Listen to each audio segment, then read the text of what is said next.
ہاں لیکن ہم لوگ آج کل تو دعاؤں پہ بہت زیادہ آ گئے نا کہ یہ ملک جو ہے یہ بچے گا، دعاؤں سے بچے گا. یہ جو کہانیاں ان کو کروا کے کہ ریالٹی سے اس کا کوئی تعلق نہیں ہے. ریالٹی یہ ہے کہ بھائی 10 دفعہ دروشی پڑھنے سے پیٹ نہیں بھرتا.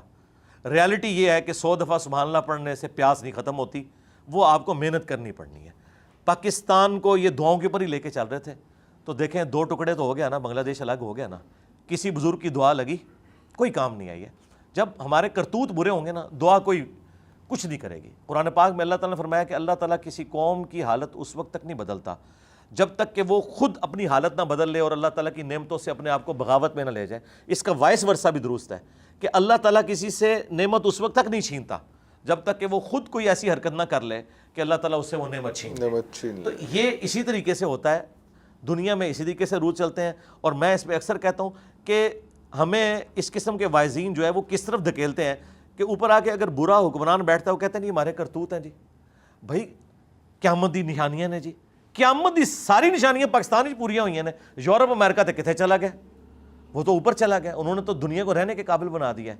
ہم صرف مسلمان ملک ہیں، وہ اسلامی ملک بن گئے ہیں جہاں پہ دیکھیں احترام جان احترام مال یہ 2 چیزیں ہیں. اس کے بعد تو کوئی چیز نہیں ہے نا. یہ یورپ امریکہ میں ہے، دیکھ لیں دنیا سکون سے زندگی گزاری. یہاں سے بھی جس مولوی کو خطرہ ہوتا ہے ادھر ہی جاتا ہے، ادھر جا کے یہ کہتا ہے کہ یہود و نصارہ کے ملک میں آپ نہ جائیں، اور وہاں سے آئے ہوئے ڈالرز اور پاؤنڈز کھاتا ہے اور کہتا ہے یہود و نصارہ کے ملک میں. لیکن سیف بھی وہیں پہ فیل کرتا ہے اپنے آپ کو. جی ظاہر ہے. آپ دیکھیں غامدی صاحب کیوں گئے ہیں؟ ہاں مجبوراً گئے ہیں نا. غامدی صاحب کو جو یہاں سے نکلنا پڑا کسی ہندو کے ڈر کی وجہ سے نکلے ہیں، وہ کسی کرسچن کے ڈر کی وجہ سے نکلے ہیں. یہ سو کالڈ دینی پیشواؤں کے ڈر کی وجہ سے نکلے ہیں نا. اس زمانے میں کتنے علماء تھے جنہوں نے خودکش حملوں کے خلاف فتوے دیے ہیں، ایک ایک کر کے سب کو اڑا دیا گیا تو ان کو نکلنا پڑا. اس میں. لیکن دعا کا ایک امپیکٹ، ایک وہ چیز وہ تو ہے ہی. اگر ہم صرف دعا کا ہاں اس کو تھوڑا سا ڈیفائن کریں گے. ہاں دعا تو مومن کا ہتھیار ہے، اس میں کوئی شک نہیں ہے. دعا کی ترغیب اس لیے دلائی گئی ہے کہ آپ اپنے اسباب پورے رکھیں. ہاں اس کے بعد آپ مسبب الاسباب سے بے نیاز نہ کریں اپنے آپ کو. ہاں یہ دونوں چیزیں ہیں. جیسے علم اور عمل دونوں چیزیں ہیں، امر بالمعروف و نہی عن المنکر دونوں چیزیں ہیں. دین اور دنیا، فی الدنیا حسنہ بھی ہے وفی الآخرۃ حسنہ بھی.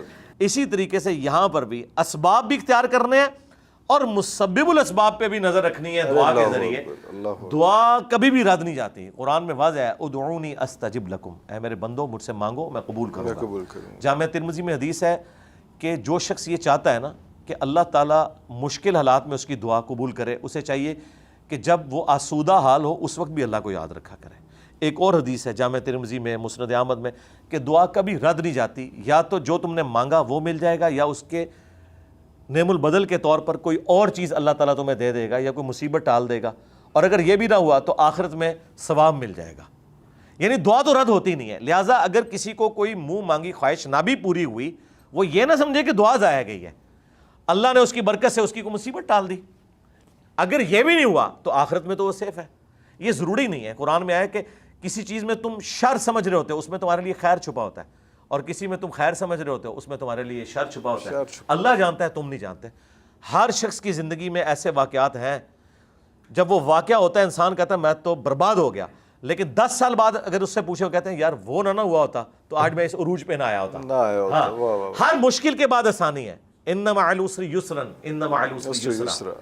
پریگنینسی کی ایک تکلیف کے بعد ایک بڑی آسانی ہے اولاد کی خوشی میں. یہ اللہ نے رکھا ہوا ہے کہ ہر مشکل کے بعد آسانی آتی ہے. انبیاء کی دعائیں کنٹینیوس مختلف سب کی وہ سارا چلتا رہتا ہے سارا سلسلہ اس میں، تو وہ ساری چیزیں بھی ساتھ لے کے چلیں. قرآن کی دعائیں اور نبی الاسلام کے سنت اذکار صبح و شام کے، ہم نے تو باقاعدہ ان کے اذکار کارڈ چھاپ دیے ہوئے ہیں جو بخاری مسلم میں صبح شام کے بیسک صبح شام کے دعائیں. نبی الاسلام جب صبح کے وقت اٹھتے تھے تو کون سی دعائیں پڑھتے تھے؟ وہ آلموسٹ 21 کے قریب اذکار ہیں. پھر شام کے وقت 21 کے قریب، ہاں جی 21 کے قریب ہیں جو احادیث میں رپورٹ ہوئے ہیں. وہ دعائیں آپ ان کے ترجمے بھی ہم نے ساتھ پرنٹ کیے ہیں، آپ کو انشاءاللہ اینڈ پہ وہ دے بھی دیں گے. ہم PDF بھی ان کے رکھے ہیں، ایپس بھی بنی ہوئی ہیں. ایک ایک دعا اتنی پرفیکٹ ہے کہ میں آپ کو ایک مثال دیتا ہوں. ایک دعا المستدرک للحاکم میں ہے. سیدہ فاطمہ سلام اللہ علیہا نبی الاسلام کی لاڈلی ترین بیٹی اور خاتون جنت. نبی الاسلام نے کہا اے فاطمہ میری بیٹی تو مجھ سے گفٹ کیوں نہیں لے لیتی؟ آپ لاڈ کا انداز دیکھیں. اور ایک باپ جو امام الانبیاء ہے وہ اس بیٹی کو دے رہا ہے جو جنت کی عورتوں کی سردار ہے، اور اس کو کہہ رہا ہے کہ میں تمہیں ایک ایسا گفٹ دینے لگوں، یہ لے لو مجھ سے اپنے باپ سے، کہ صبح اور شام ایک ایک دفعہ یہ دعا مانگا کرو. یا حیو یا قیوم برحمتک استغیث، اے خود سے زندہ ہر چیز کو تھامنے والے، میں تیری رحمت کے ساتھ تیری مدد کا سوال کرتا ہوں. اصلح لی شأنی کلہ، میرے تمام کاموں کو تو سنوار دے.